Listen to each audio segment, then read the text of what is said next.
5 రాష్ట్రాల అసెంబ్లీ ఎన్నికల ఫలితాల్లో అత్యధికం ఎగ్జిట్ పోల్స్కి దగ్గరగానే వచ్చాయి, ఒక్క తమిళనాడు మినహా. తమిళనాడులో కూడా axis my India Pradeep Gupta వేసినటువంటి అంచనాలు సరిగ్గా సరిపోయినట్టుగా వచ్చాయి. ఆయన టీవీకే పార్టీకి భారీ విజయం దక్కపోతుంది అంటూ భావించారు. అందుకు తగ్గట్టుగానే తుది ఫలితాలు వచ్చాయి. వివిధ రాష్ట్రాల్లో అస్సాంలో చివరికి 82 సీట్లతో బీజేపీ అధికారాన్ని కైవసం చేసుకుంటుంది.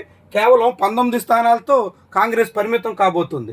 కేరళలో చూస్తే కాంగ్రెస్ పార్టీ 63 సీట్లు, సిపిఐఎం 26 సీట్లు, ఐయుఎంఎల్ 22 సీట్లు, సిపిఐ 8 స్థానాలతో సరిపెట్టుకుంటున్నాయి. ఇక తమిళనాడు చూస్తే మొత్తంగా 108 స్థానాల వరకు టీవీకేకి దక్కబోతున్నాయి. అంటే అధికారానికి ఇంకా 10 సీట్ల దూరంలో ఆయన పార్టీ ఉండిపోతుంది. ఆశ్చర్యకరంగా చాలా మధ్యాహ్నం వరకు వెనకబడినటువంటి డిఎంకే అనూహ్యంగా ముందుకొచ్చింది. డిఎంకే 61 సీట్లు సాధించి సెకండ్ ప్లేస్ని దక్కించుకుంది. కానీ ముఖ్యమంత్రి స్టాలిన్ మాత్రం ఓటమి పాలయ్యారు. దాంతో ఇప్పుడు డిఎంకే ప్రతిపక్షంలో ఉంటే ఆ పార్టీ ఇప్పుడు ఉదయనిధి స్టాలిన్ సారథ్యంలో నడవబోతుంది. అంటే సీఎంగా విజయ్, అదేవిధంగా అపోజిషన్ లీడర్గా ఉదయనిధి, ఇద్దరు సినిమా స్టార్లు అసెంబ్లీలో తలపడబోతున్నటువంటి పరిస్థితి మనం చూడబోతున్నాం. చాలా ఆసక్తికరంగా తమిళనాట రాజకీయాలు మారబోతున్నాయి. ఇద్దరు యంగ్ లీడర్లు ఇప్పటికే డీసీఎంగా ఉదయనిధి ఉన్నారు. టీవీకే విజయ్ సొంతంగా పార్టీ పెట్టి స్వల్ప కాలంలోనే అధికారంలోకి రాగలుగుతున్నారు. ఇలా ఇద్దరి మధ్య ఎలాంటి పరిస్థితి అసెంబ్లీలో ఉంటుందో అన్నదే ఆసక్తికరం. అయితే తమిళనాడు, కేరళలో ముఖ్యమైనటువంటి అంశం 2 అసెంబ్లీల్లో కూడా దాదాపు డజన్ పార్టీలకి అవకాశం దక్కుతుంది. తమిళనాడులో చూస్తే చూడొచ్చు మనం, డజన్ పార్టీలు దాదాపుగా టీవీకే, ఆ తర్వాత DMK, AIADMK, PMK, Congress party, IUML. ఇక్కడ కూడా కేరళలో ఏకంగా 22 సీట్లు, ఇక్కడ 2 సీట్లు ఐయుఎంఎల్ సాధించింది. సిపిఐ ఆ పార్టీ కూడా 2 స్థానాలు, సిపిఐఎం 2 స్థానాలు, బీజేపీ కేవలం 1 సీటు. ఆసక్తికరం ఏంటంటే బీజేపీ బెంగాల్లో భారీ విజయం దక్కించుకుంది, కానీ తమిళనాట చతికిలు పడింది. తమిళనాట ఆ పార్టీకి ఇప్పుడు 4 సిట్టింగ్ ఎమ్మెల్యేలు ఉన్నారు. 4 సిట్టింగ్ ఎమ్మెల్యేలు కూడా ఓటమి పాలయ్యారు. చాలా ముఖ్యమైనటువంటి విషయం. చంద్రబాబు ప్రచారం చేసిన 3 నియోజకవర్గాల్లో బీజేపీ అభ్యర్థులు కూడా ఓటమి పాలయ్యారు. అందులో ఆ పార్టీ మహిళా విభాగం జాతీయ అధ్యక్షురాలు వనతి శ్రీనివాసన్, ఆమె కోయంబత్తూరు నార్త్ నియోజకవర్గం నుంచి ఇప్పటి వరకు ఎమ్మెల్యేగా ఉన్నారు. ఆమె కూడా ఓటమి పాలయ్యారు. అంటే బీజేపీ ఇప్పటి వరకు ప్రాతినిధ్యం వహిస్తున్న 4 స్థానాలు కోల్పోయి కొత్తగా కేవలం 900 ఓట్ల తేడాతో ఉదకమండలం సీట్లో గట్టెక్కింది. మొత్తంగా చూస్తే బీజేపీ ఈసారి అసెంబ్లీలో సింగిల్ సీటుకే పరిమితం కాబోతుంది. అంటే ఆ పార్టీ తమిళనాట ఇంకా 4 సీట్ల నుంచి 1కి కుదించబడినట్టుగా చెప్పాల్సి ఉంటుంది. 27 సీట్లలో పోటీ చేసినటువంటి పార్టీ కేవలం 1 స్థానానికే పరిమితమైంది. ఆ తర్వాత VCK 1 seat, AMM, KMN, KZ ఆ పార్టీ 1 సీటు, ఇలా 12 పార్టీలకి తమిళనాడు అసెంబ్లీలో అవకాశం దక్కపోతుంది. తమిళనాడులోనే కాదు, కేరళలో కూడా మొత్తంగా 12 పార్టీలు అసెంబ్లీలో ఉండబోతున్నాయి. చాలా ముఖ్యమైనటువంటి బ్యూటీ ఆఫ్ ది డెమోక్రసీ అన్నట్టుగా ఎక్కువ పార్టీలు ఆ రాష్ట్రాల్లో ప్రాతినిధ్యం వహించబోతున్నట్టుగా చెప్పాల్సి ఉంటుంది. కాంగ్రెస్ పార్టీ 63 సీట్లు, సిపిఐఎం 26, ఐయుఎంఎల్ 22, దాంతోపాటుగా సిపిఐ 8, దాంతోపాటు KEC Kerala Congress 7, RSP revolutionary socialist Congress 3, Bharatiya Janata party 3. ఇక్కడ ఈ పార్టీ డెవలప్ అయింది. గతం కన్నా ఆ పార్టీ అదనంగా సీటు దక్కించుకుంది. ఇక రాష్ట్రీయ జనతాదళ్ ఆర్జేడీ పార్టీ కూడా ఇక్కడ 1 సీటు గెలిచింది.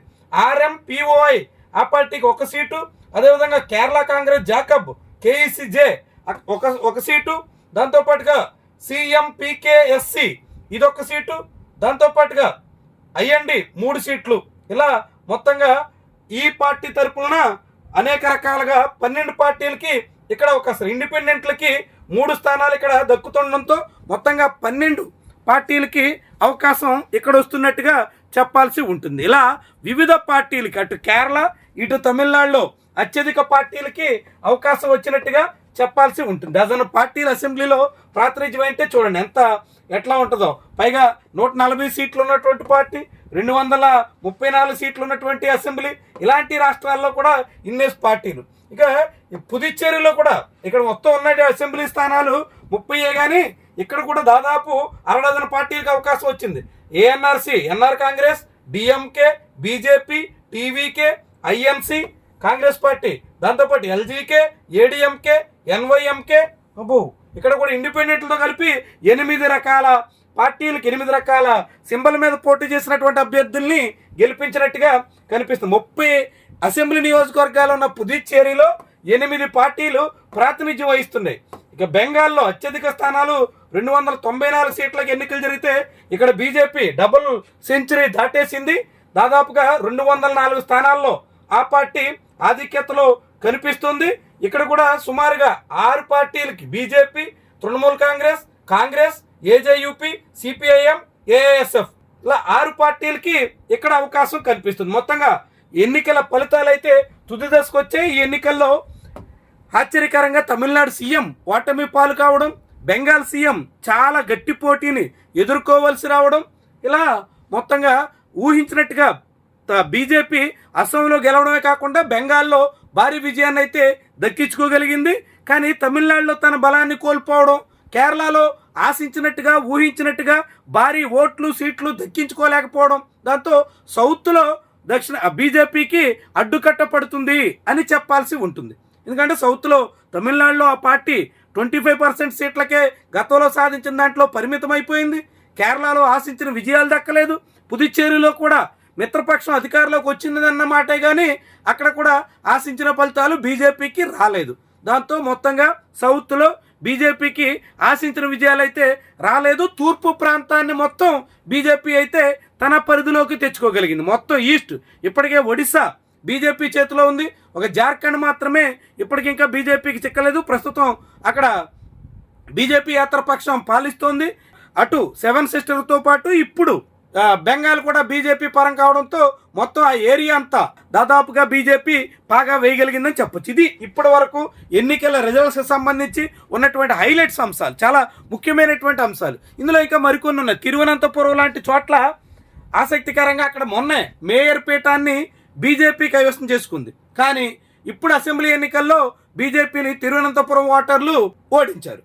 అక్కడ సిపిఐఎం స్టేట్ కమిటీ అనేటువంటి పేరుతో విజయం సాధించగలిగింది. ఇలా రకరకాలుగా ఇక్కడ విజయాలు దక్కుతున్నటువంటి పరిస్థితి అయితే ఉంది. మొత్తంగా ఈ ఫలితాల్లో ఇప్పుడు టీవీకే విజయ్ తాను గెలిచినటువంటి తిరుచి స్థానాన్ని వదిలేసుకుని రాజీనామా చేసి పెరంబూర్ నుంచి మాత్రమే ప్రాతినిధ్యం వహిస్తూ తిరుచిలో త్రిషాను అక్కడ బరిలో దింపి త్రిషాను ఏకంగా ఉప ముఖ్యమంత్రి కూడా చేస్తారు అనే ప్రచారం చాలా ఆసక్తికరంగా సాగుతుంది. ఇది ఒక కీలకమైనటువంటి విషయంగా చెప్పాల్సి ఉంది. అయితే దానికన్నా ముందు విజయ్ అధికారంలో రావడానికి సీఎం సీటు కోసం ఏ పార్టీలతో జతకడతారు అన్నది కూడా కీలకమైనటువంటి విషయం. ఇప్పటికే విజయ్తో జతకట్టడానికి అనేక పార్టీలు సిద్ధమవుతున్నాయి. పిఎంకే, వీసీకే ఇలాంటి పార్టీలన్నీ ఇప్పటికే రెడీ అయినట్టుగా ప్రచారం సాగుతుంది.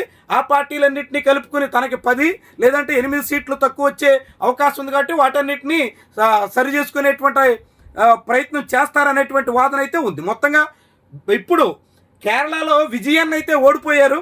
తమిళనాడులో విజయ్ ముఖ్యమంత్రి పీఠాన్ని దక్కించుకోగలుగుతున్నారు. ఇదొక ఆసక్తికరమైన విషయంగా మనం భావించాల్సి ఉంటుంది. ఇది ఎలక్షన్ సంబంధించి హైలైట్ అంశాలు. Thank you very much for watching.